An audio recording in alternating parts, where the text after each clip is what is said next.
आपण सगळेच नात्यांमध्ये आनंद शोधतो, बरोबर? पण कधी विचार केलाय का की कदाचित तो आनंद शोधण्याची आपली पद्धतच आपल्या दुःखाचं कारण ठरत असेल तर? चला, आज आपण नात्यांमधल्या एका अशाच नाजूक पण खूप महत्त्वाच्या पैलूवर बोलूया. आपल्या नात्यात आनंदाची अपेक्षा करणं हे अगदी स्वाभाविक आहे. पण जरा थांबा आणि विचार करा, तो आनंद मागण्याची आपली पद्धत रिकाम्या भांड्यांसारखी आहे का?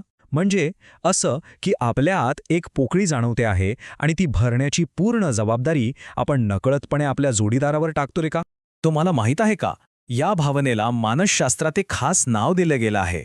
त्याला म्हणतात रिकामं भांडं सिंड्रोम. ही एक अशी मानसिक अवस्था आहे जिथे आतून सतत काहीतरी अपूर्ण आहे, एक पोकळी आहे असं वाटत राहतं. आता सोप्या भाषेत सांगायचं तर हे नेमकं काय आहे?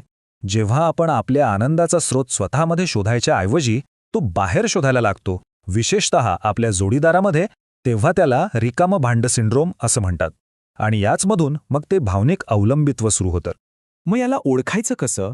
याची काही लक्षणं आहेत का? हो, आहेत ना. सतत जोडीदारावर अवलंबून राहणं, अगदी छोट्या-छोट्या गोष्टींवरून नाराज होणं, आपल्या अपेक्षा पूर्ण झाल्या नाहीत की लगेच निराश होणं आणि सगळ्यात महत्त्वाचं, आपल्या आनंदाची पूर्ण जबाबदारी त्यांच्यावर टाकून एक प्रकारचा दबाव तयार करणं, हे सगळं त्यातच येतं. पण असा बाहेर आनंद शोधण्याचा प्रयत्न बहुतेक वेळा फुकट का जातो? का बरं असं होतं? चला, यामागचं सत्य समजून घेऊया. तर यातला सगळ्यात महत्त्वाचा मुद्दा काय आहे माहितीये? खरा टिकणारा आनंद हा आतून येतो, तो बाहेरून कोणी देऊ शकत नाही. हो, तुमचा जोडीदार नक्कीच त्याचा आनंद तुमच्यासोबत शेअर करू शकतो, पण तुमच्या आतली रिकामी जागा तो किंवा ती नाही भरू शकत. ती जबाबदारी पूर्णपणे आपली स्वतःची असते.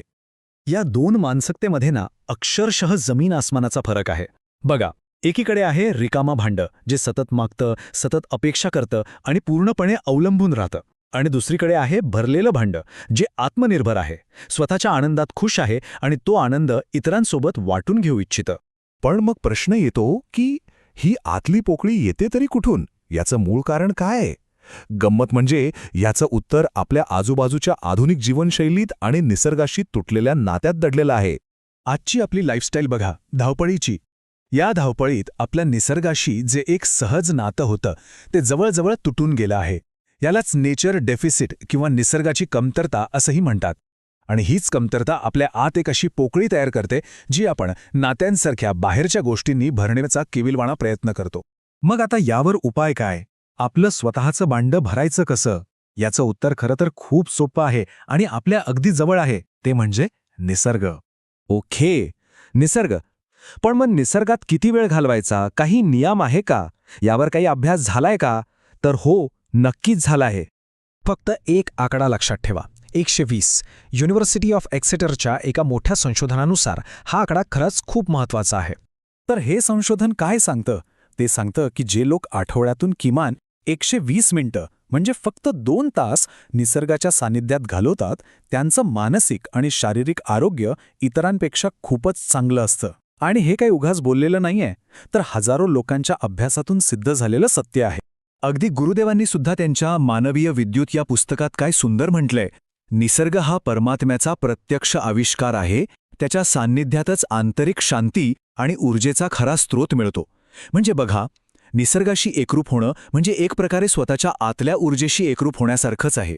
मग आपल्या आत जी काही नेगेटिव्हिटी साचली आहे ती बाहेर काढून स्वतःला रिचार्ज कसं करायचं? यासाठी काही अगदी साध्या सोप्या गोष्टी आहेत ज्या कोणीही करू शकतं. बागेत जाऊन शांतपणे फिरा, एखाद्या नदी किंवा तलावाच्या काठी थोडा वेळ बसा, किंवा काहीच नाही तर फक्त मोकळ्या आकाशाकडे आणि त्या ढगांकडे पहा. या गोष्टी दिसायला लहान असल्या तरी खूप मोठा फरक घडवू शकतात. तर मग या सगळ्या चर्चेचा सारांश काय? हा खरं तर एका मोठ्या बदलाचा प्रवास आहे. बाहेर आनंद शोधण्यापासून तो आतून निर्माण करण्यापर्यंतचा प्रवास. यातला सगळ्यात महत्त्वाचा मुद्दा हा आहे की आपल्या आनंदाची चावी दुसऱ्या कोणाकडे नाहीये, ती आपल्याच हातात आहे. आणि ती चावी म्हणजे निसर्गाशी पुन्हा एकदा नातं जोडणं. जेव्हा आपण आपलं भांडं स्वतःच निसर्गाच्या ऊर्जेने भरतो ना, तेव्हा आपण नात्यांमध्ये आनंद मागत नाही, तर आपण आनंद वाटायला लागतो. म्हणून जाता जाता एक प्रश्न स्वतःला विचारण्यासारखा आहे, आपलं स्वतःचं आनंदाचं भांडं भरण्यासाठी आज, अगदी आज, कोणतं पहिलं छोटंसं पाऊल उचलता येईल? कदाचित बाल्कनीतल्या झाडांना पाणी घालणं, किंवा जवळच्या बागेत एक फेरफटका मारणं. अगदी काहीच नाही तर फक्त खिडकीतून आकाशाकडे पाहणं. सुरुवात छोटी असली तरी चालेल, पण ती महत्वाची आहे. आमच्यासोबत हा विषय समजून घेतल्याबद्दल खूप खूप धन्यवाद. हा सकारात्मक संदेश जास्तीत जास्त लोकांपर्यंत पोहोचायला हवा, म्हणूनच आम्ही महत्त्वाचे मुद्दे इथे वेगवेगळ्या भाषांमध्ये सारांशित केले आहेत.